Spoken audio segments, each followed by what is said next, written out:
Lisa didn't even have time to flinch. The milkshake hit the floor, the laughter cut through the diner, and Olivia Bennett, 17, rich, cruel, spit in her face. The room went silent. Lisa froze, humiliation burning down her neck, while phones came up to record. And from the dark corner booth, a man in a gray suit stood up. No one moved. No one breathed. Because everyone in Miller's Diner knew exactly who he was. Marco Conti, the mafia boss. Then, turning to the girl who'd just humiliated her, he said quietly, "Pick up the napkin and apologize." The bell above the diner door jingled, the kind of small metallic sound that usually went unnoticed in Miller's Diner. The air smelled of burnt coffee, bacon grease, and the faint sweetness of pie cooling behind the counter. For Lisa Smith, 24, it was just another Thursday night, another shift, another long list of orders that would barely cover rent. She wiped her hands on her apron and smiled automatically at the couple in booth 3. The smile never reached her eyes anymore. It hadn't for a long time. The diner was the kind of place that felt frozen in time. Red leather booths, checkered floor, jukebox that never worked, and a neon sign buzzing in the window that read, "Open 24 hours." It was home to tired truck drivers, lonely office workers, and small-town souls who had nowhere else to go after midnight. Lisa belonged here because she didn't belong anywhere else. At the far end, in the corner booth where the lights didn't reach, sat 5 men. They were always there on Thursdays, quiet, clean-cut in expensive suits that didn't match the greasy smell of the diner.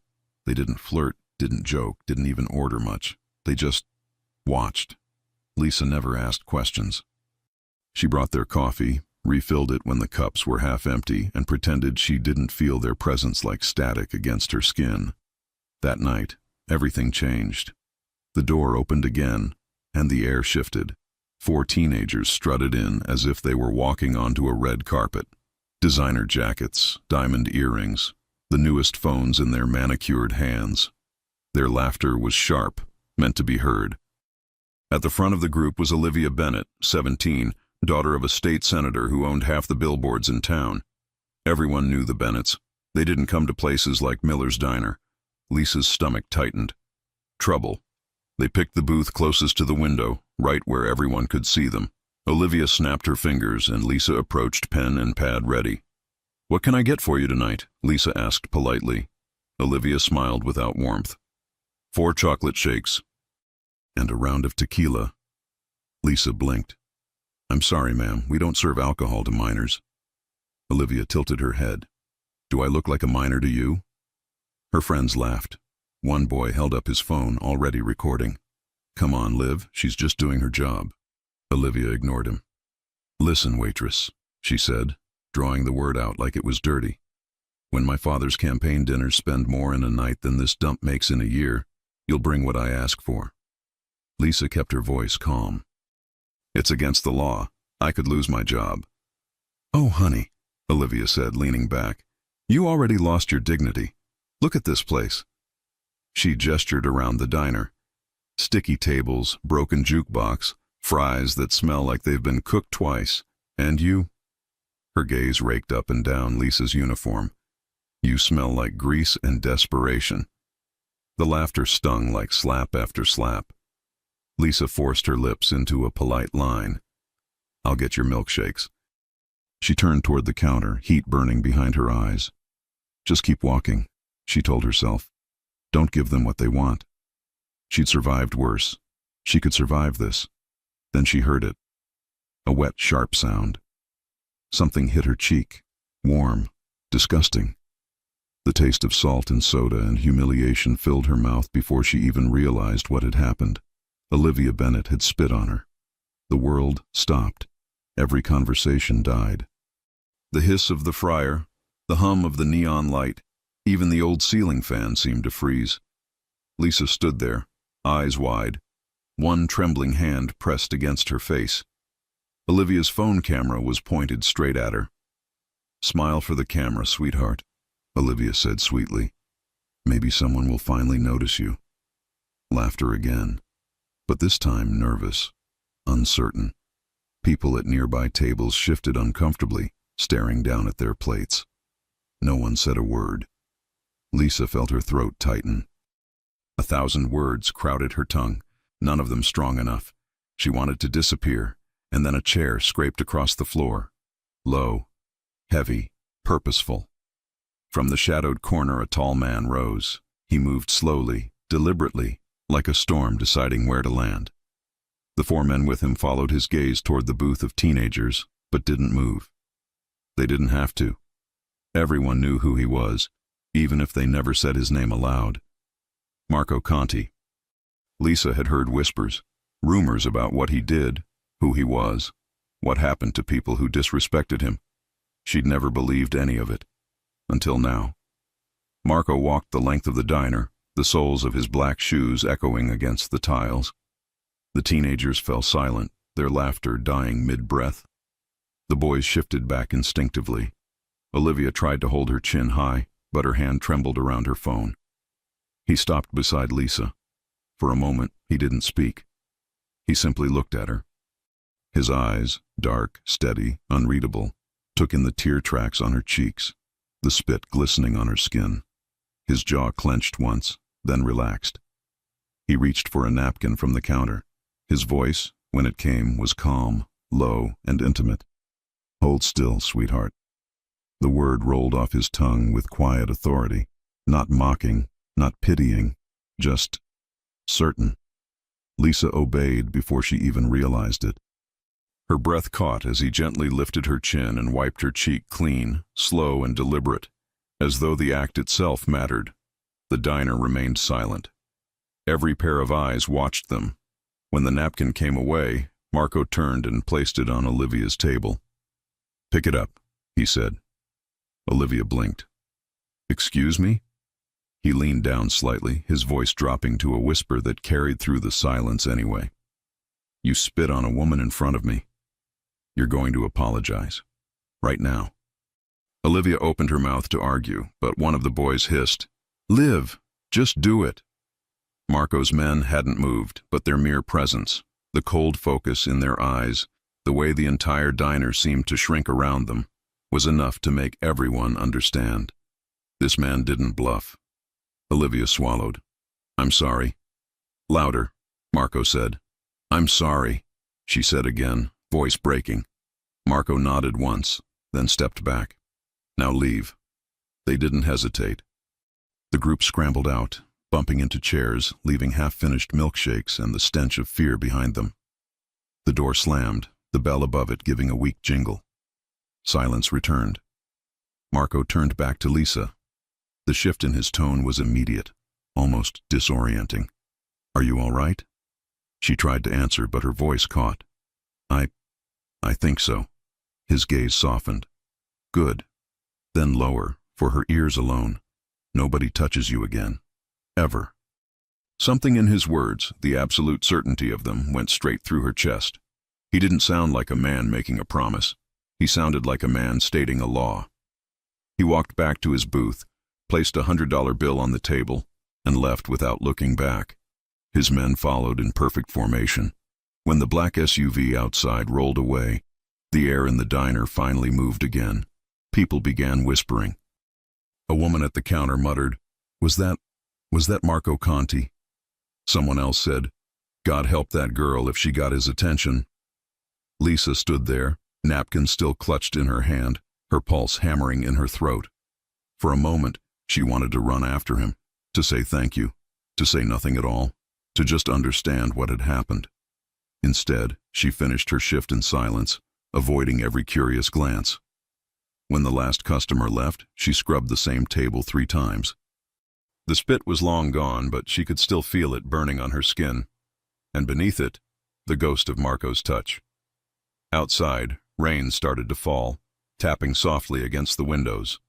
The neon sign flickered, bathing the diner in red light. The door creaked open again.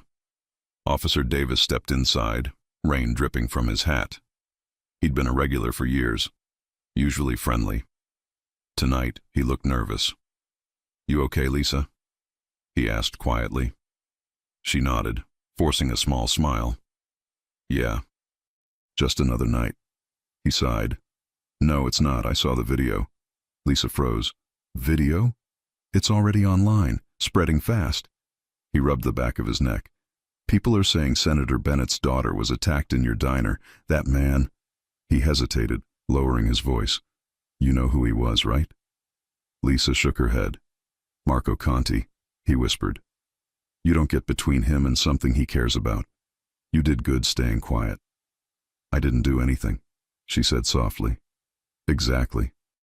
He looked at her with something like pity. Just be careful. When a man like that steps in, things have a way of changing. Lisa watched him leave. Outside, headlights swept across the window. For a heartbeat, she thought she saw a black SUV parked across the street, engine idling, lights dimmed, a shadow behind the wheel. Watching. Her stomach fluttered, not with fear exactly, but something that made her chest tighten. She turned off the lights, locked the door, and stepped into the rain. Maybe he was gone. Maybe he wasn't. But one thing was certain. For the first time in years, she didn't feel invisible. She just didn't know yet if being seen by a man like Marco Conti was salvation, or the start of something far more dangerous. The rain hadn't stopped all night. It drummed softly on the cracked roof of Miller's diner, mixing with the faint buzz of the neon sign that refused to die. The pink glow flickered across the wet asphalt, the puddles, and the open 24 hours that lied, because at 2 a.m., the place was empty except for Lisa Smith. She stood behind the counter, wiping it down for the third time, even though it already shone. Her body ached, but she couldn't go home yet. Every time she closed her eyes, she saw Olivia Bennett's face, the flash of the phone camera, and Marco Conti's hand on her cheek. It replayed like a dream, or a warning. She told herself she didn't care who he was, that it didn't matter. But deep down, something in her had changed. For years, Lisa had lived quietly. No trouble, no attention. Now the whole town knew her name. And the internet did too. The door rattled. She flinched. The bell above it didn't ring, because the door hadn't opened yet. It was locked. Then a sharp knock. She hesitated, peering through the glass. 2 men stood outside, suits too nice for this part of town. One was tall, with a politician's smile and a coat that looked new. The other had the thick neck and restless eyes of someone paid to intimidate. Lisa hesitated. We're closed. The taller man smiled pleasantly. We just need a quick word, miss, about last night. Her stomach dropped. They flashed ID badges that looked official, but the lamination gleamed cheap under the streetlight. She didn't want to let them in, but fear and politeness made her hands move anyway. She unlocked the door. As soon as it opened, they stepped inside and flipped the lock again. The taller man took off his hat, shaking rain from his sleeves. You're Lisa Smith, correct? Yes. We're here on behalf of Mr. Bennett, Senator Bennett. He smiled, the kind that didn't reach his eyes. He's very upset about what happened with his daughter. Lisa's fingers tightened on her cleaning rag. Your daughter spit on me. The man's expression didn't change. His daughter is 17, miss. Frightened. You know how the internet twists things. The other man circled behind her, casual, too close. We'd appreciate it if you'd sign a statement clarifying that you provoked the situation. Just a misunderstanding. Helps everyone move on. Lisa took a step back. I won't lie. The taller man sighed like he'd expected that answer.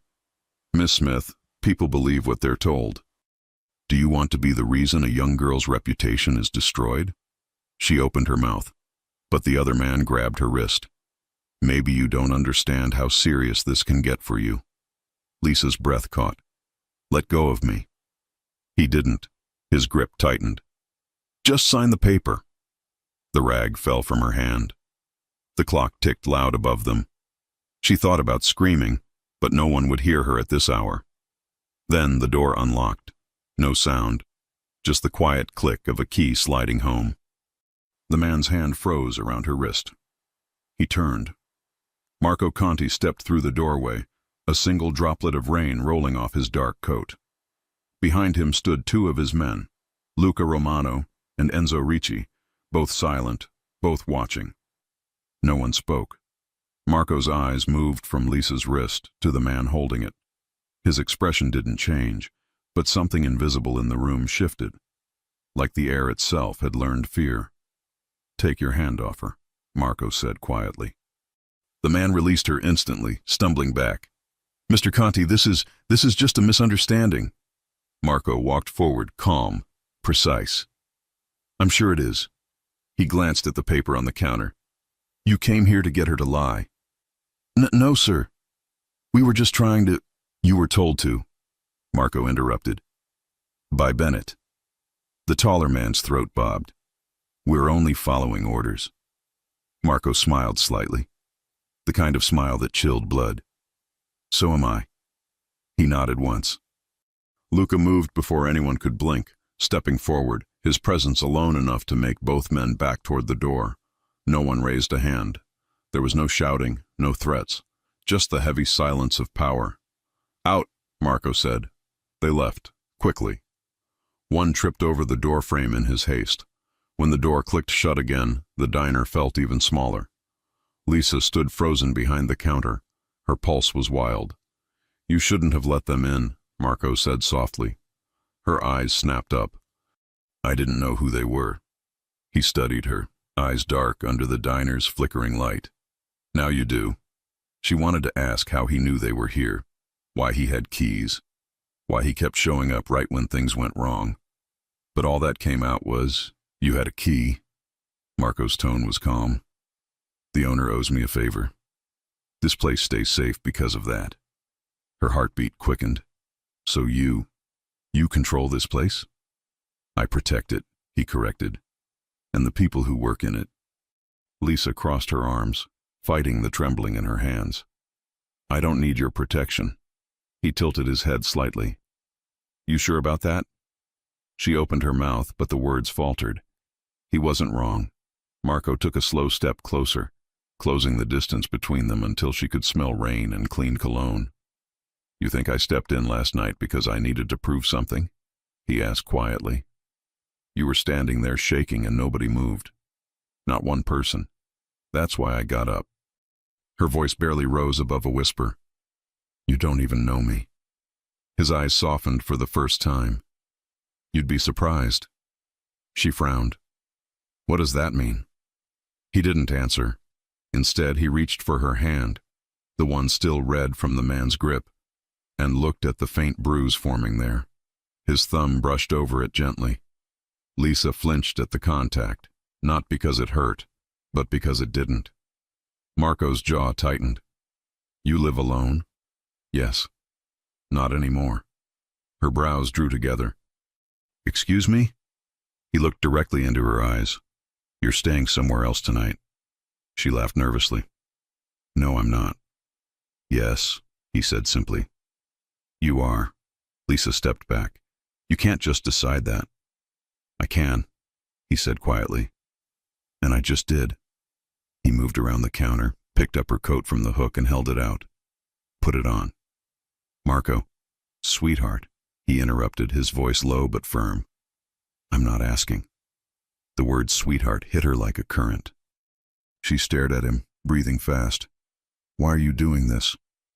"Because you don't understand what kind of men you're dealing with. Bennett isn't going to stop. His pride's hurt. He'll send people again, and next time, I might not get here in time." Lisa's throat tightened. "And you will? Just show up again like some... He stepped closer. "Like some what?" Her voice broke. "Like some hero who thinks I'm worth saving." For a long moment, neither of them moved. Rain pattered against the window. The neon light flickered, painting his face in red and shadow. Marco finally spoke. "You are worth saving." She didn't know what to do with that.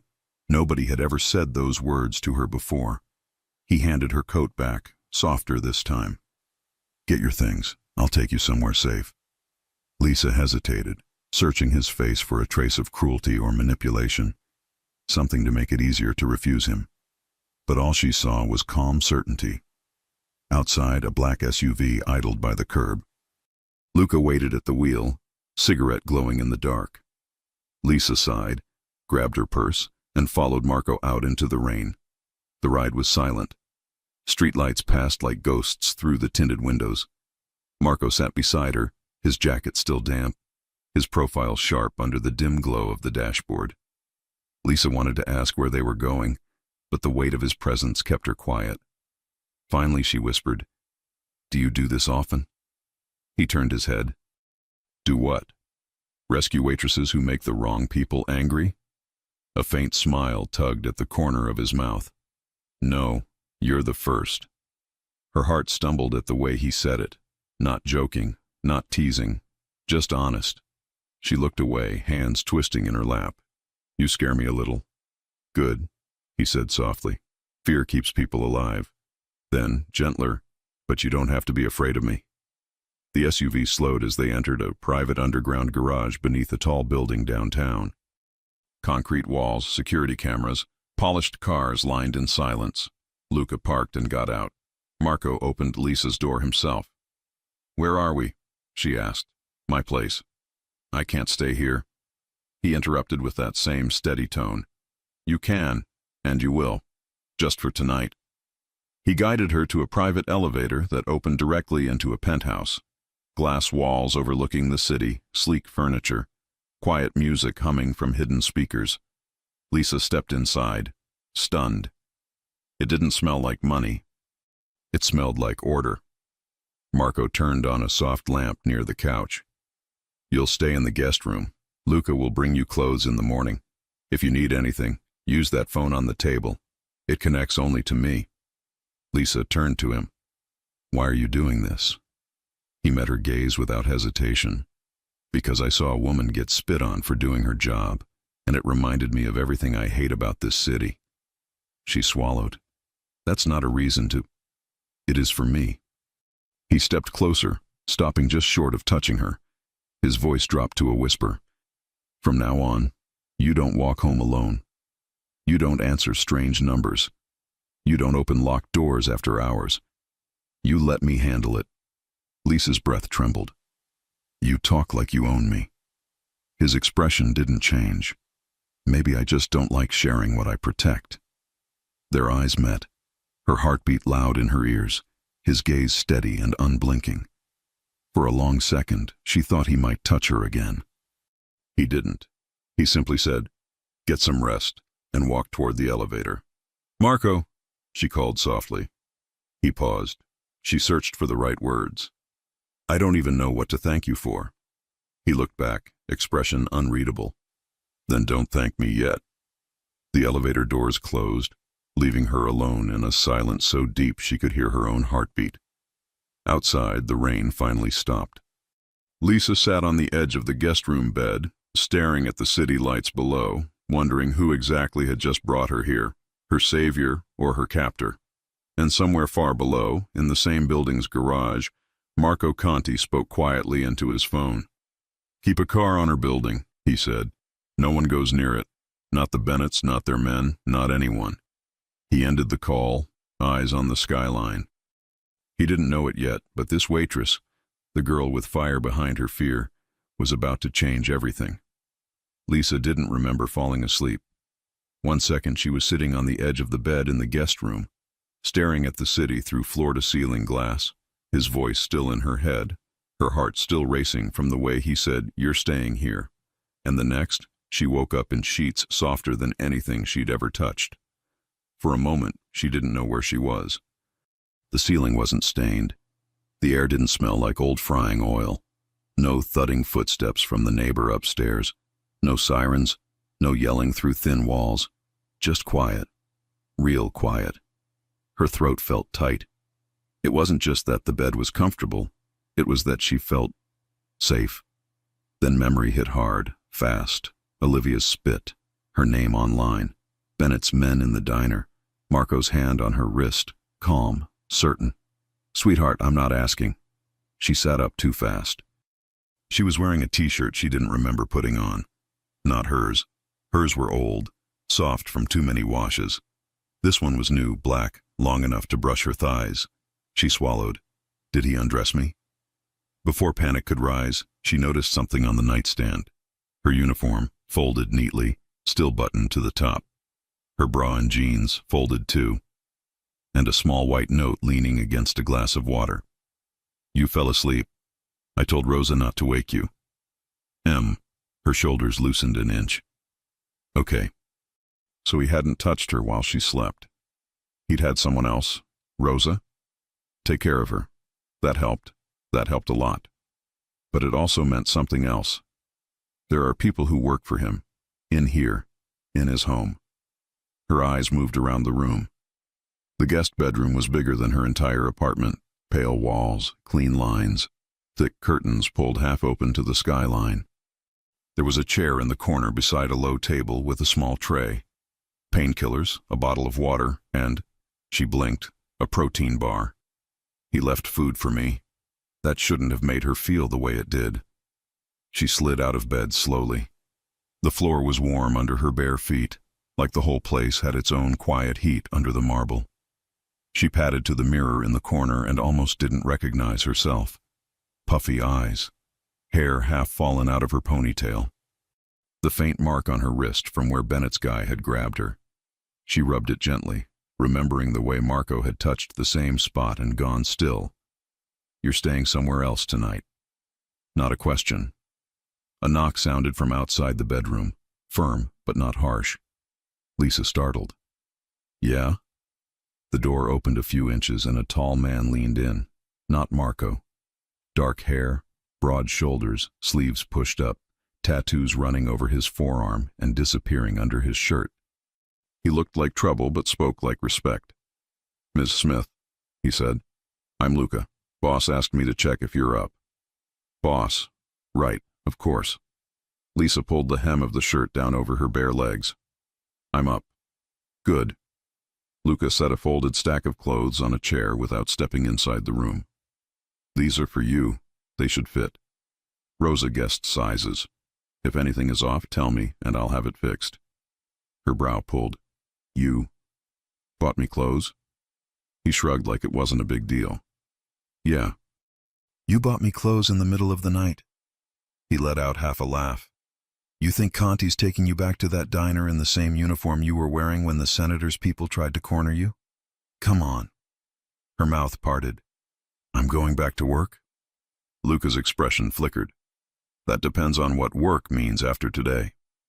Before she could ask, Luca's phone buzzed. He glanced at it, then at her. His voice dropped, losing the easy tone. Eat something. He's waiting in the kitchen. Don't make him wait.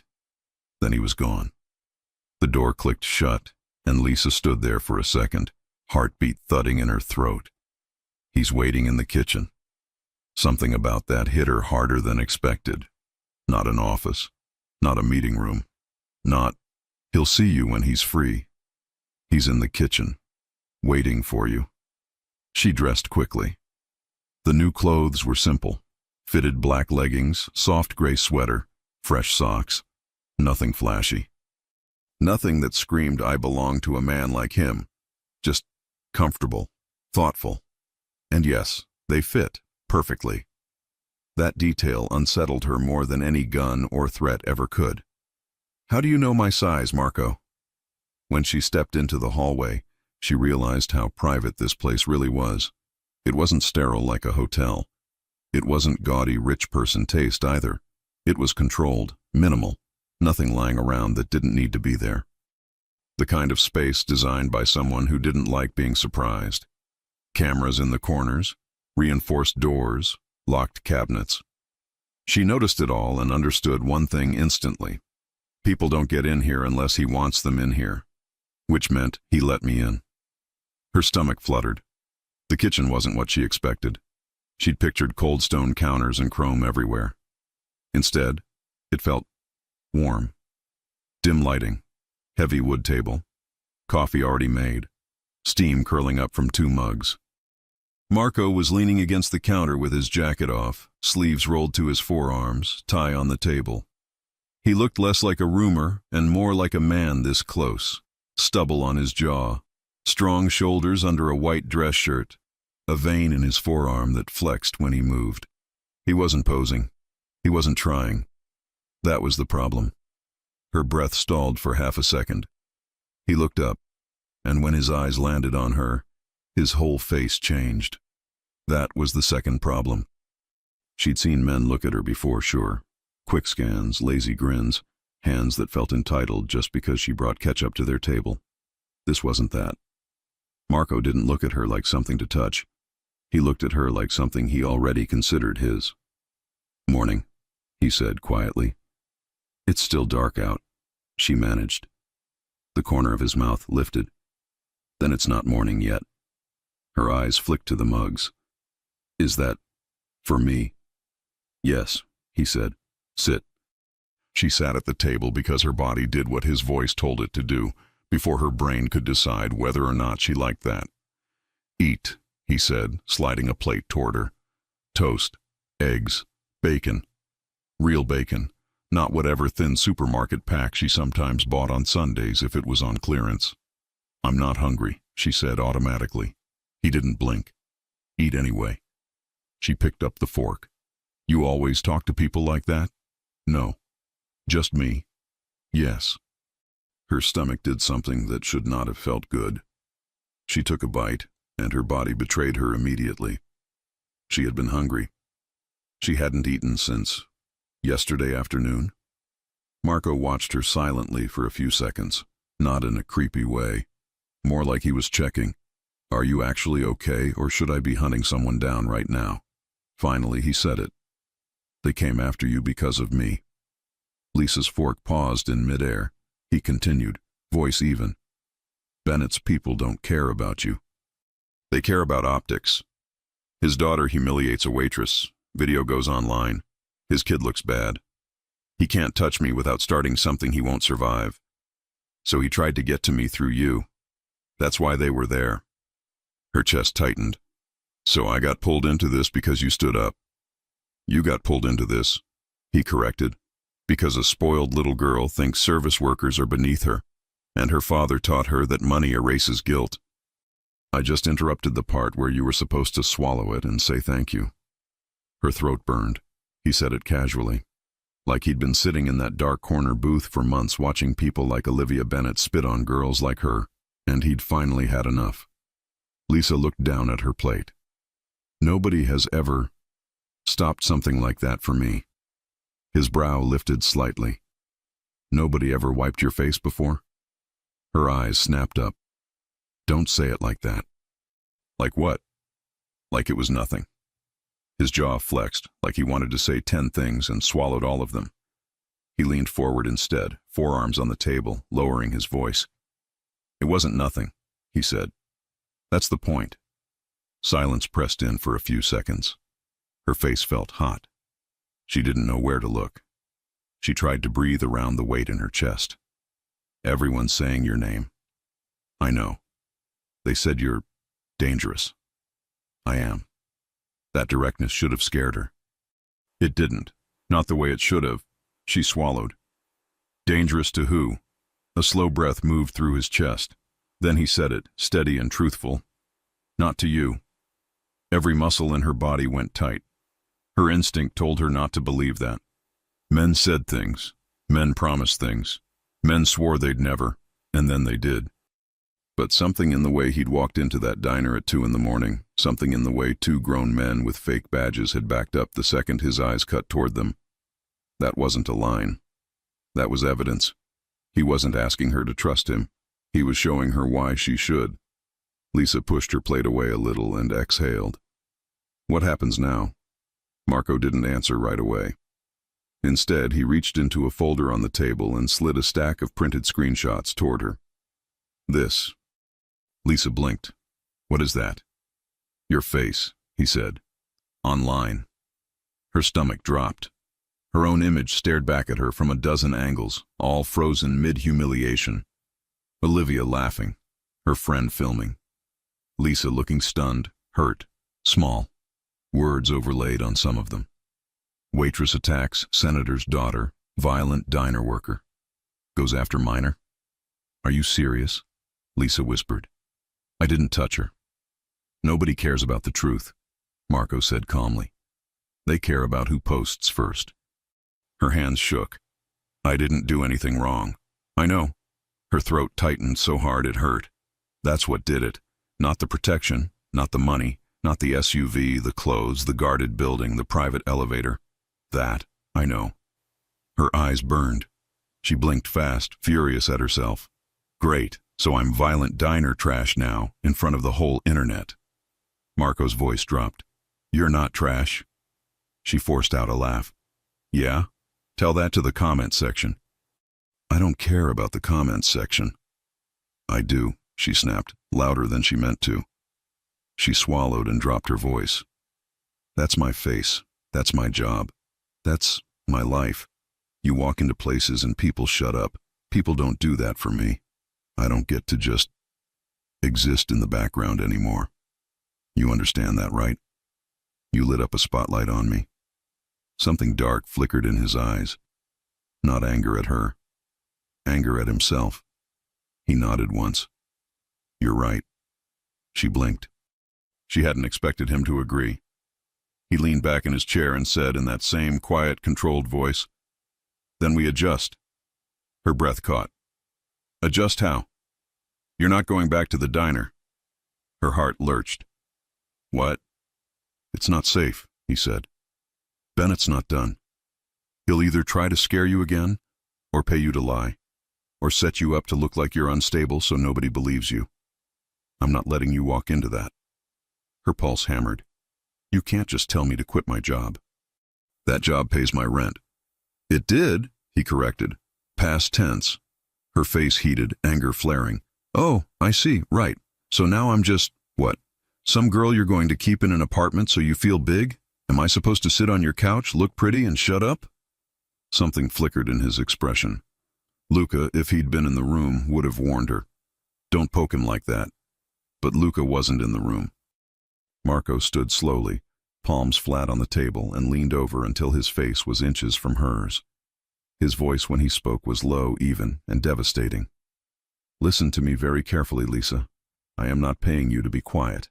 I am not putting you in some little glass box because you look good in my apartment. I am keeping you alive because I like breathing in a world where you exist. Do you understand me? Everything inside her went still. He didn't blink.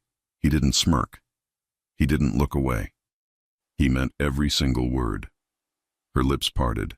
Nothing came out. When she didn't answer, Marco pushed away from the table and straightened his sleeves again, pulling his control back on like a jacket. You'll stay here for a few days. We'll get this handled. We? She whispered. Yes, he said. Her voice shook. Marco, you keep saying it like I belong to you. His eyes met hers again. Calm, direct. No apology. You do. Her breath stuttered. That was too much? It should have made her push back, scream, run, tell him he was insane. Instead, heat flushed low in her stomach. Marco, she whispered, almost afraid of her own voice. You can't just claim people. Watch me. Her heart tripped so hard she had to steady her hand on the table. He watched that.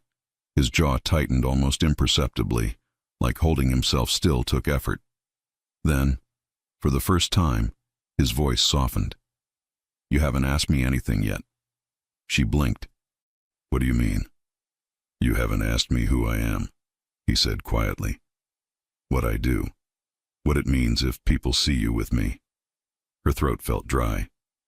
Should I be scared to ask? No, he said. You should be scared not to. Her pulse climbed. He didn't make her ask. He just told her. I run things in this city that men like Bennett pretend they don't know about, he said calmly. Clubs, money, security, favors. I decide who gets touched and who doesn't. I decide whose daughter gets to walk home alone and whose daughter gets dragged into a car. I don't allow certain business. I don't tolerate certain behavior. Men like Bennett call me a criminal in public and ask me for help in private. Lisa stared at him. You think I don't know what his daughter's been doing? Marco continued. You think I haven't seen the videos? Olivia and her friends record service girls, humiliate them, get them drunk for sport, live stream them crying. Your face isn't the first one they've posted. It's just the first one anybody cared about because I was standing in the frame. Her stomach twisted. They've done this before? More than once, he said. You weren't their first target. You were just the first one who had someone to stand up and say, no. She felt sick, angry, hot, humiliated, grateful, all at once. She swallowed. So that's why Bennett's coming after me. He's not defending his daughter's honor, Marco said. He's covering his campaign. He slid another page toward her, this one a printout of some political headline with Bennett's face beside words like family values and protecting our girls. Lisa let out a humorless laugh. That's disgusting. That's politics, Marco said. Disgusting is the brand. She looked up at him, feeling small and furious and strangely steady at the same time. And what are you? He held her gaze for a long beat. Honest, he said. It wasn't the answer she expected. It was better. She sucked in a slow breath. And what am I to you? The question slipped out before she could stop it. Something shifted in his eyes. Not softer. Deeper. He stepped closer. Not touching, but so close she felt the warmth of him. You, he said quietly, are something I don't let people ruin. Her heart pounded so hard it almost hurt. Something about the way he said it. Not you're pretty. Not I feel bad for you. Not I'm a good guy, see? Went under her ribs and stayed there. Lisa swallowed. Marco. He leaned down just enough that his breath brushed her cheek. From now on, you sleep where I know you're safe. You eat. You don't lie for anyone. You don't apologize for existing. You let me handle anything that comes through that door. That's the deal. Her voice broke. And if I say no? He didn't smile. He didn't back off. Sweetheart, he murmured, you won't. Her knees felt weak. It should have scared her how much that thrilled her. A sharp knock hit the front door of the penthouse. Marco's eyes flicked toward the hallway. Instantly, the softness vanished. The air around him hardened. He straightened. Stay here, he said. Lisa grabbed his sleeve without thinking.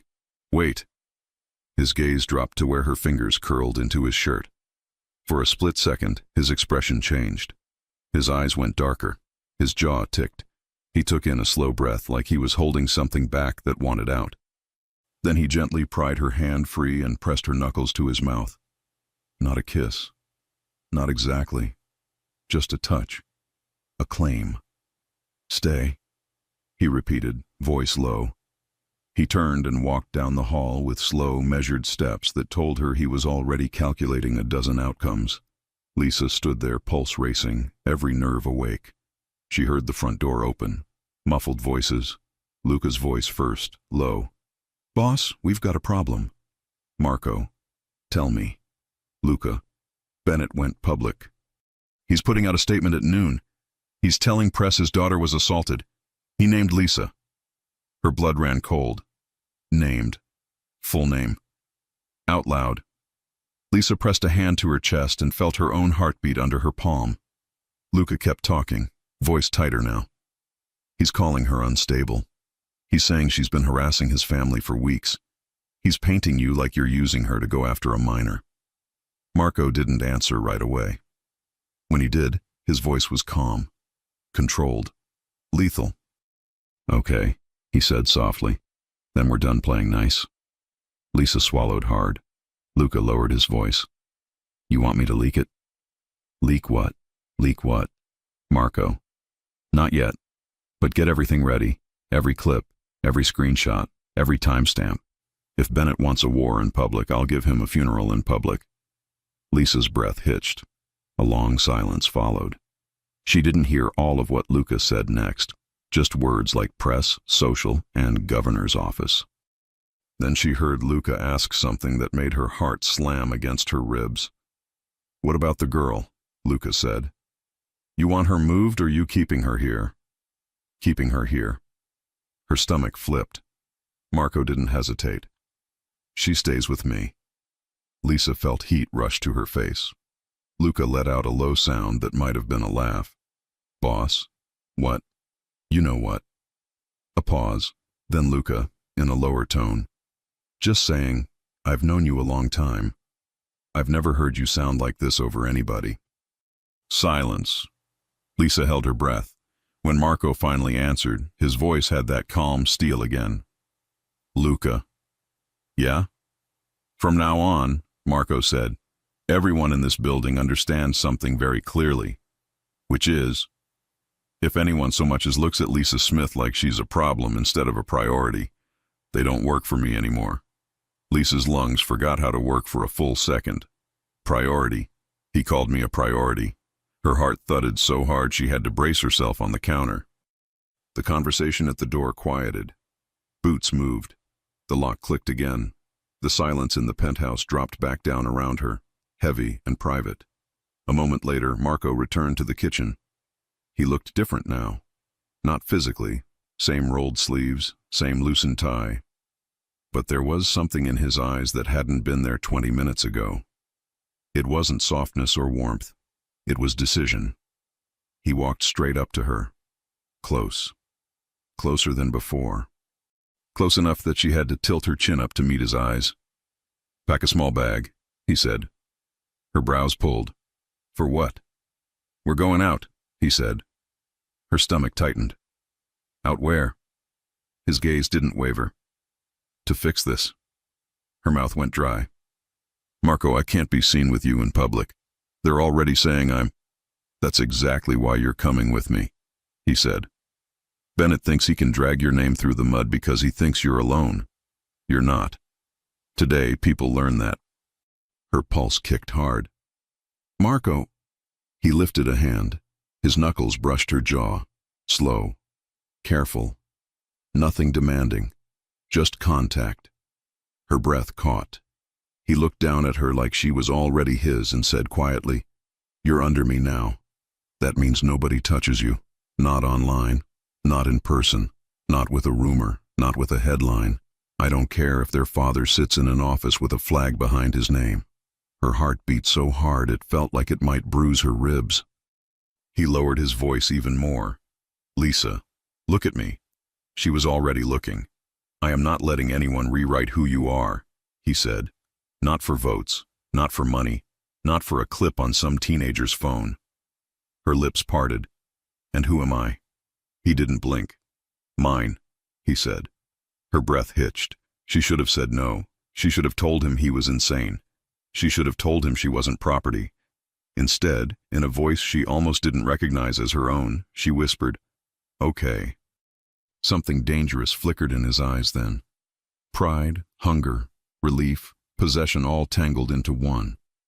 He exhaled slowly through his nose like that single word from her had eased something tight inside his chest.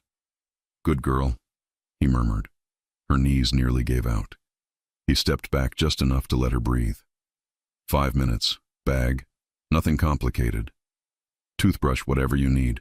Luca's waiting downstairs. She swallowed and nodded. She turned to go, heart in her throat, body buzzing like a live wire. Then she paused and looked back over her shoulder. Marco? He stopped in the doorway. Yeah? Her voice came out small and raw. Am I in danger because of you? His answer was instant. No, he said. You're in danger without me. Her stomach flipped. And Lisa, he added quietly, that ends today. She didn't know what it meant yet. She didn't know what he was planning to do to Senator Bennett. She didn't know what it would look like to walk into the world on Marco Conti's arm, what line she was crossing, what she couldn't come back from. But she knew one thing with absolute clarity. For the first time in her life, someone dangerous wasn't the problem. He was the protection. And if that was true, then she wasn't just some waitress anymore. She was about to become a problem for the wrong people, a very big one. By noon the next day, Lisa's world was on fire. The video was everywhere, on news sites, on social media, on every phone in town. Only now, it wasn't the raw clip from the diner. It was edited, cut, twisted, rearranged until it told a lie that fit Senator Richard Bennett's story. Lisa stared at the television in Marco's living room, her hands cold around a cup of untouched coffee. The screen showed Olivia crying, mascara smudged, voice trembling, pretending to relive the attack. Reporters nodded solemnly. The banner at the bottom of the screen read, Senator's daughter speaks out, Claims waitress and local mobster harassed her. Lisa's stomach turned. She's lying, she whispered. Marco stood behind the couch, his arms crossed. His face was calm, too calm. I know. The reporter continued. The senator has called for a full investigation into Marco Conti, who's been long suspected of criminal activity in the city. He's accused of coercing the young waitress into participating in an online campaign to damage the Bennett family name. Lisa dropped the remote. Coercing me? Her voice cracked. They're saying I'm, what, your accomplice? Marco didn't answer. He was already making a call. Pull every clip, he told Luca. Full diner footage, uncut, get timestamps. I want the original camera files from the diner security feed, now. He ended the call and looked at her. They want to make this public? Fine. We'll go public. Lisa stood, pacing. No, you can't. Marco, you'll make it worse. He's a senator. He turned his head slowly toward her, his eyes steady. He's a father who raised a bully and built a career on lies. He picked a fight with the wrong people. Lisa's pulse raced. You're talking about ruining a politician's career. He stepped closer. I'm talking about protecting you. She shook her head. You don't have to destroy him for me. He smiled faintly, but it wasn't warm. Sweetheart, you still don't understand. I don't destroy people for you. I destroy people who touch what's mine. Lisa froze. Every word felt like a promise she wasn't ready to hear, and yet her chest ached with the dangerous comfort of it. Before she could answer, Luca burst through the door, laptop in hand. We got it, he said.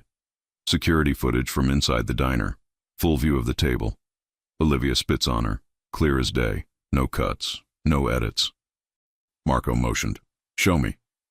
Luca set the laptop on the table. The video played, raw, real. There she was, small and exhausted, trying to keep her head down. Olivia sneering. The spit. Marco standing up, towering over the chaos. Lisa couldn't look away. Seeing it again from another angle made her chest tighten. It wasn't just humiliation anymore. It was proof. Luca spoke, eyes on the screen.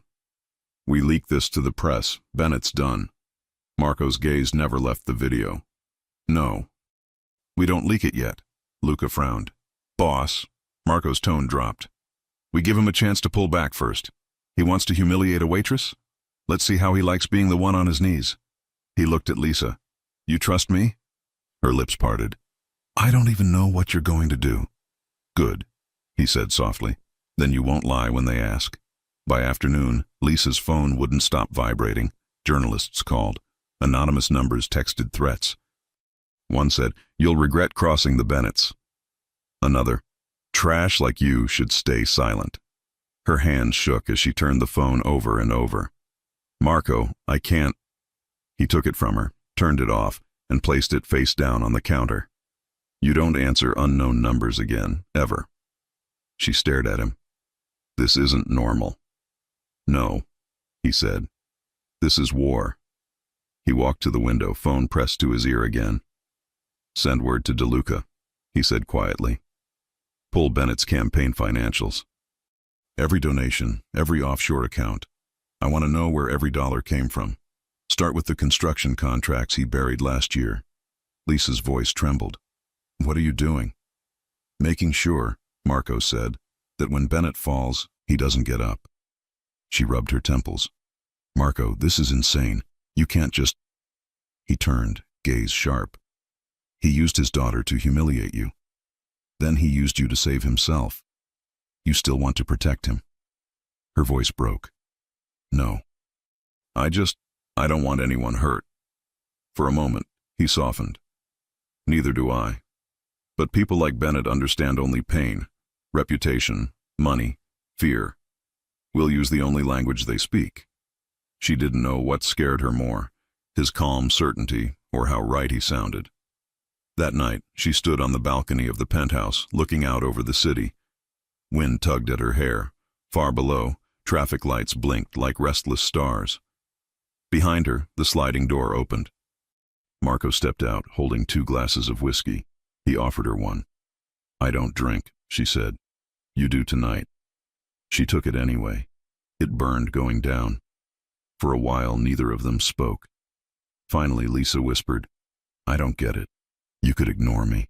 You could let Bennett crush me. You have no reason to fight this hard. Marco's eyes stayed on the skyline. You're wrong. Then tell me. He glanced at her, expression unreadable. Because when I was a kid, my mother cleaned houses for people like him, people who smiled while they made her feel small. She died believing she was less than them. Lisa's throat tightened. He looked at her again. I promised myself a long time ago that if I ever saw another woman treated like that, I'd make sure whoever did it remembered her name. She blinked back tears. You think you can fix the world like that? No, he said quietly. But I can fix this. The next morning, the world woke up to chaos. Headlines everywhere. Leaked footage shows senator's daughter attacking Waitress Bennett family caught in scandal. Public demands. Answers. The real footage, the uncut version, had been released anonymously at dawn. Millions of views in an hour. Olivia's spit, crystal clear. The sound of laughter. The cruel tone in her voice. And then, the calm voice that cut through everything. You're going to apologize. And you're going to mean it. Marco's. The internet went wild. Some people still hated Lisa, but most didn't. Hashtags flipped overnight. Justice for Lisa trended. Strangers defended her online. Someone wrote, she stood there alone until the mafia boss stood up. I'd kill for that kind of loyalty. Lisa sat on the couch, speechless. You leaked it. Marco didn't look up from his phone. I said we'd give him a chance. He didn't take it. She pressed her hand to her mouth. He's finished. He looked at her then, slow, deliberate. No, sweetheart. He's exposed. He's not finished yet. What else could you possibly... A knock interrupted her. Luca entered holding a file. Boss, Bennett's lawyers are folding. Sponsors are pulling out. He's holding a press conference tonight. Marco's smile was small, cold. He'll deny. Then the rest drops. The rest? Lisa asked. Marco nodded toward the folder. Evidence of his campaign money laundering. Every deal he made with the same companies he pretends to fight. Lisa's stomach twisted. You had that all along. I told you, he said. I run this city. I know where the bodies are buried. I just don't always dig them up. He stood, buttoning his jacket. Come on. She blinked. Where are we going now? He looked at her like it should be obvious. To the diner. The diner? She echoed, stunned. You said people think you're trash, he said. Let's remind them what trash looks like standing beside me. Lisa's pulse raced. Marco, if people see me with you... They already have, he said. Let's make sure they see what that means. Miller's diner looked smaller than she remembered. The same cracked floor tiles, the same smell of coffee and oil, the same old neon sign flickering in the window. But when Marco Conti walked in holding her hand, the entire room went silent. Cups froze mid-air. A waiter dropped a fork. Someone muttered his name like a prayer or a curse. Lisa's heart pounded, but she didn't pull away. They sat in the same booth where he'd watched everything happen. He ordered 2 coffees like he'd been doing it all his life. The waitress who came to take their order, a shy girl with freckles, looked terrified. Marco gave her a faint smile. Don't worry, sweetheart. We're just here to eat. The girl nodded too fast and ran off. Lisa leaned forward, whispering, You like scaring people, don't you? His eyes stayed on hers. No, I like being understood. Her breath caught. He looked around the diner at the same people who'd watched her humiliation in silence a week ago. Funny, isn't it? How quiet they get now. She swallowed. They're scared of you. He met her eyes again. And they'll never hurt you because of it. She didn't know what to say, so she just whispered, Thank you. He reached across the table, fingers brushing hers. You don't thank a man for breathing. You just breathe with him. The words settled between them like a promise. Hours later, the senator's press conference aired live. Bennett denied everything, voice trembling, eyes darting off camera. He blamed deep fakes, fabrication, the criminal underworld. Then, at the perfect moment, halfway through his speech, another video dropped. Not from Marco, from one of Olivia's own friends who'd decided to save herself. Footage from another party, another waitress, another humiliation. It was over. The Bennetts vanished from the news cycle in 24 hours. Olivia's social media accounts disappeared. Sponsors withdrew. The campaign collapsed. Lisa sat on the couch, speechless, staring at the screen. "It's done," Marco said. She turned to him. "You really did it." He looked at her, eyes soft now, the storm gone. "No. We did." She smiled weakly. "You're going to make me believe in you, you know that." He leaned closer, his voice barely above a whisper. "Good." For the first time since the night in the diner, Lisa exhaled without shaking. But as Marco pulled her close and kissed the top of her head, she didn't see the message lighting up on Luca's phone in the hallway. "They know about the girl. Her ex just called. Says he's coming." The world had finally gone quiet. For the first time in days, there were no flashing headlines, no calls from reporters, no messages full of threats or pity. Lisa thought she could breathe again. She was wrong. It was just after 9 in the evening. The city glowed outside Marco's penthouse windows, endless lights reflecting off the glass, the hum of traffic far below. She was curled on the couch, wrapped in one of his gray sweaters, trying to convince herself she still belonged to her old life somehow. Then came the knock. Hard, angry, familiar. Lisa froze. The sound cut straight through her chest like a blade. Marco was still in his office, speaking quietly with Luca about Bennett's final collapse.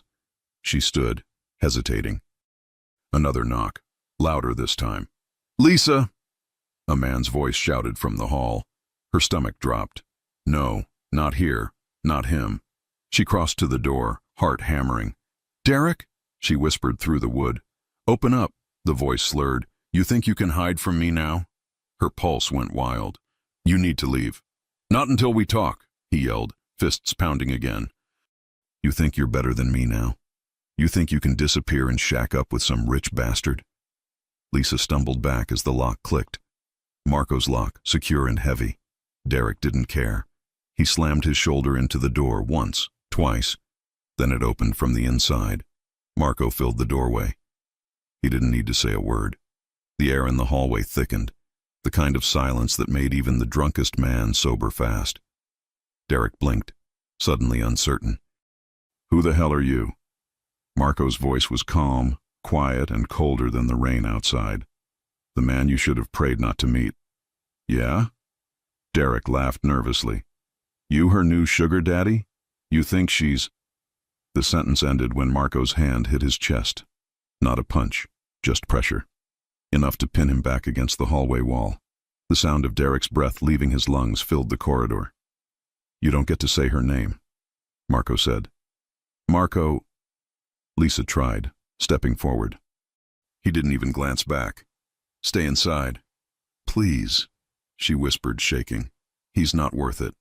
Marco turned his head slightly, enough for her to see the line of his jaw tighten. "He put his hands on you once. That's worth everything." Derek's eyes went wide. Who told you that?" "I did," Lisa said softly. Marco's gaze cut back to Derek. "You're going to walk away right now. You're going to forget she exists.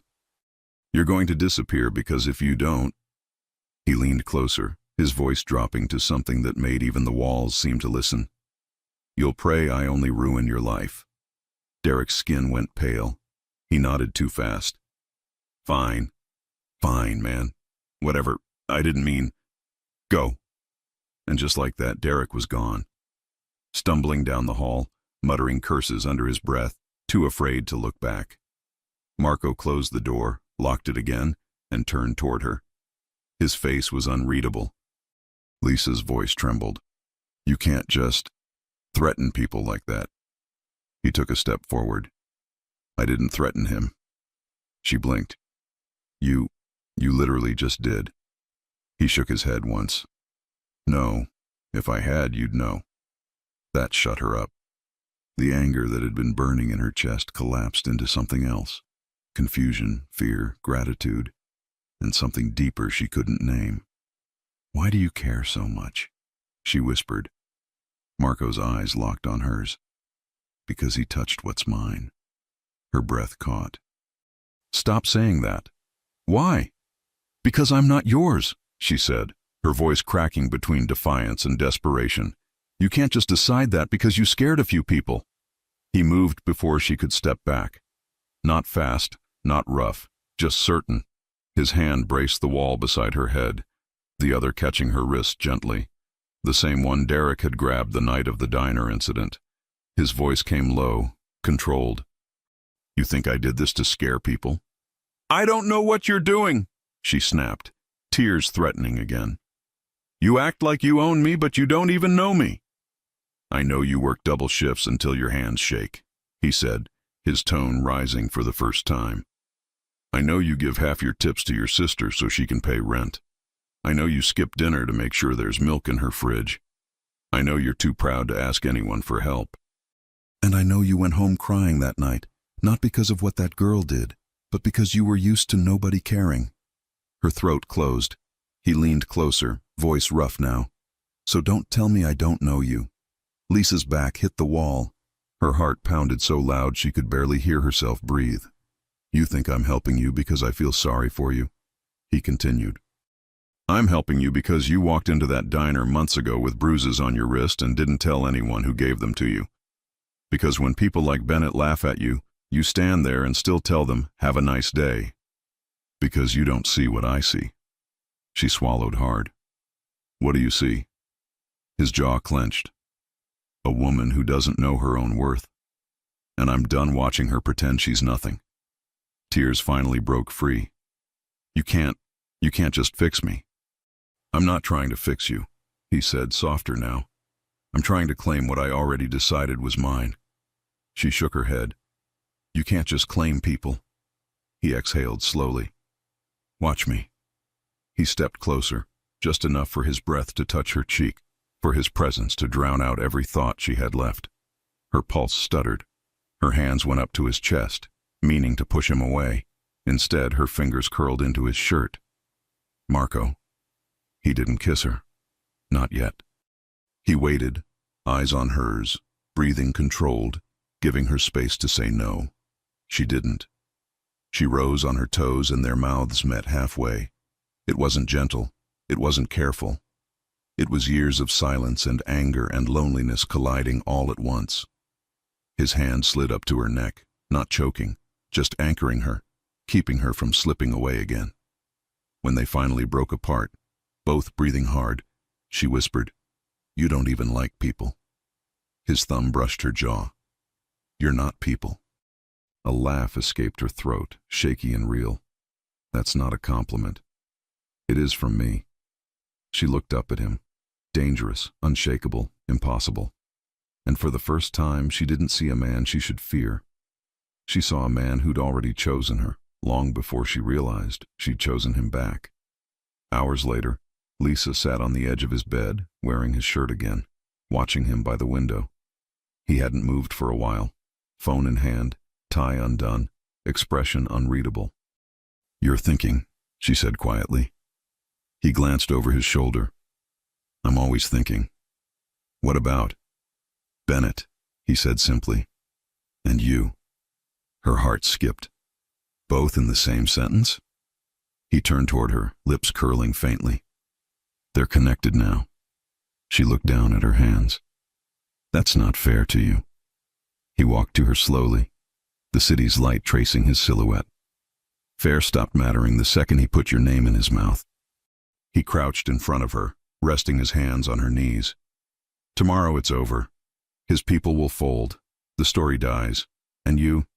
He paused, searching her face. You start over. New name if you want it. New job. Whatever you need. Her eyes filled again. Why are you doing this for me? He smiled slightly. Because you'd never do it for yourself. Marco. He stood, reaching for her hand, pulling her gently to her feet. You don't owe me anything, Lisa. But you do owe yourself peace. So when this ends, you go find it. Understand? She frowned. What about you? He brushed his thumb along her cheek. I don't get peace. Her voice trembled. Then take mine. He froze, actually froze, as if she'd just handed him something sacred. Then he did what he hadn't allowed himself to before. He kissed her again, slow this time, almost reverent. When he pulled back, he whispered against her lips, You should sleep. I can't. He smiled softly. Then don't. They stood there, foreheads pressed together, breathing in sync, the city lights flickering around them like stars too close to touch. For the first time in years, Lisa didn't feel small. She felt seen. She felt chosen. And somewhere deep down, she knew this was the point of no return. Because when a man like Marco Conti decides to love you, the whole world bends to make room for it. But even peace doesn't last long in his world. At sunrise, Luca stormed into the room, out of breath. Boss, he said, we've got a problem. Marco didn't even look up. Say it. Luca hesitated, then handed him a phone. Bennett's not done. He's pressing charges, not against you, against her. Claims she blackmailed his daughter with footage. Lisa's blood turned to ice. What? Marco's jaw tightened. Get the car. Where are we going? She asked, fear creeping back in. He looked at her, eyes blazing. To end this, once and for all. He took her hand, firm and protective.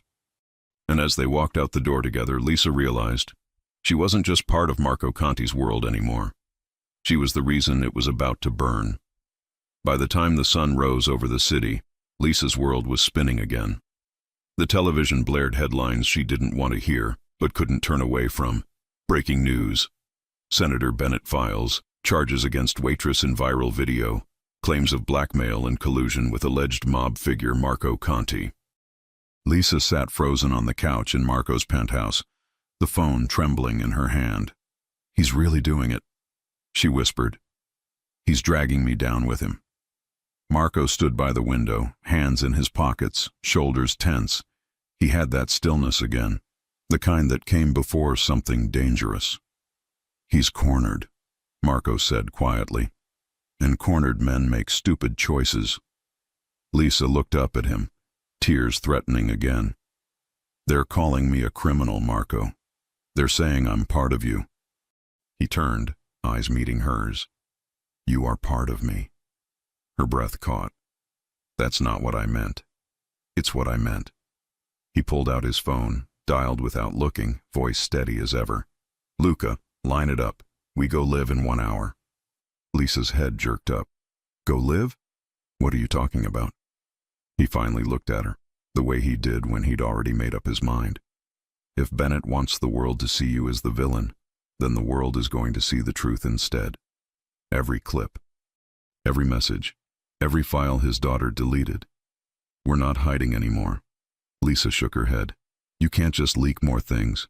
They'll come for you. He stepped forward, voice low. They've been coming for me my whole life. But this time, sweetheart, I get to choose the battlefield. 1 hour later, they stood side by side in Marco's office, a panoramic view of downtown stretching behind them. Lights, skyscrapers, the hum of a city that never looked away for long. A small camera light blinked red on the desk. Luca adjusted the laptop streaming feed, murmured, We're live in 3, 2. Marco didn't wait for the countdown. This message, he began, is for Senator Richard Bennett, and for every person who watched a video and decided a woman's silence was proof of guilt. Lisa's hands trembled beside him. He reached for them under the desk, lacing his fingers through hers. Subtle, grounding. He continued, calm but lethal. A week ago, Bennett's daughter spat in the face of a working woman, a waitress doing her job, while her friends filmed it for laughs. When the truth came out, Bennett decided to protect his campaign instead of his daughter's soul.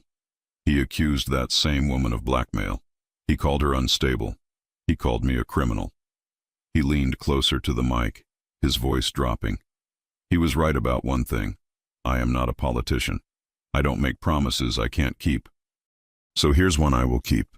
If anyone touches Lisa Smith again, in print or in person, I'll make sure they never speak her name again. Luca winced, muttering, "Subtle as always, boss." Marco ignored him. He turned to Lisa. "Your turn." Her throat went dry. "Marco, I can't." "Yes, you can." She took a shaky breath and looked straight into the camera. Her voice wavered at first but grew stronger with each word. "My name is Lisa Smith. I've worked since I was 16. I've served people who don't remember my face, and I've smiled through more insults than I can count. I didn't blackmail anyone. I didn't lie.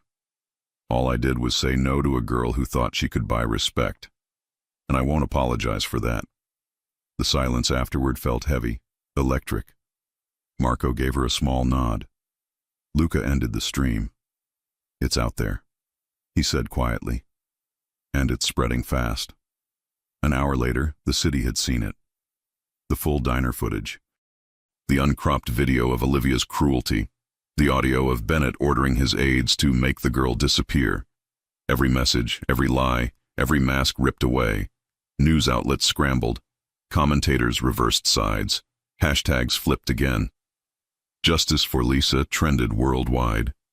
Lisa sat by the window stunned, watching her own face on TV. "It's really over," she whispered. Marco stood behind her, phone in hand. "Not yet." He ended a call and slipped the phone into his pocket. "Bennett's resigning by morning." Lisa turned. "You planned this from the start." He met her gaze evenly. "I planned to win." She gave a shaky laugh. "You're impossible." He smiled faintly. "And you're free." The words hit her harder than she expected. Free. She hadn't realized how heavy it had been until now. She looked at him for a long time, the man who'd turned her world upside down, and said softly, "What happens to us now?" He tilted his head.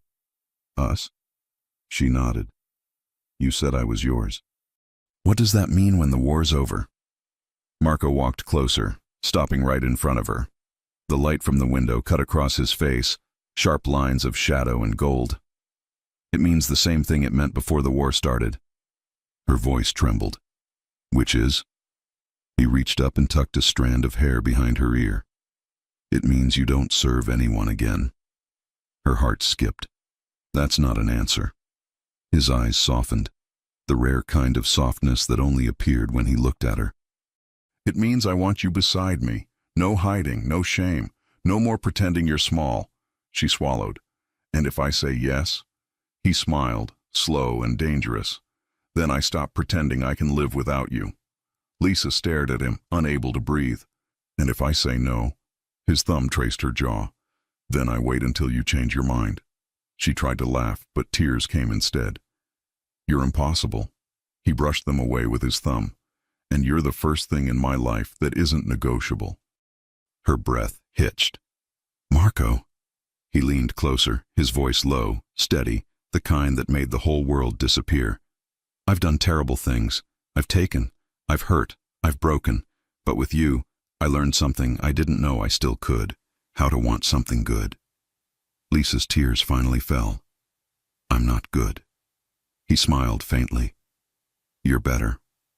She didn't know who kissed who first. Maybe it didn't matter. All she knew was that when his mouth found hers, everything that had been chaos, fear, pain, humiliation, guilt, finally went quiet. The kiss wasn't about rescue anymore. It wasn't about gratitude or protection. It was about belonging. Weeks later, Miller's Diner reopened under new management. The place looked brighter, polished booths, a new neon sign, laughter that didn't sound forced. At the same corner booth where it all began, Marco sat with Lisa. He looked more relaxed now, the faintest smile ghosting his mouth as he stirred his coffee. Across from them, the same waitress. The new girl, nervous and smiling, asked, "You folks need anything else?" Lisa glanced at Marco, teasing. "You should tip her well. Men in suits make her nervous." He smirked. "Men in suits make you nervous." "Not anymore," she said, smiling softly. Marco leaned back, watching her, the way her hair caught the sunlight, the way she laughed now without apology. You know, he said, I used to come here because it was quiet. She raised an eyebrow. And now? He reached across the table, brushing his fingers over hers.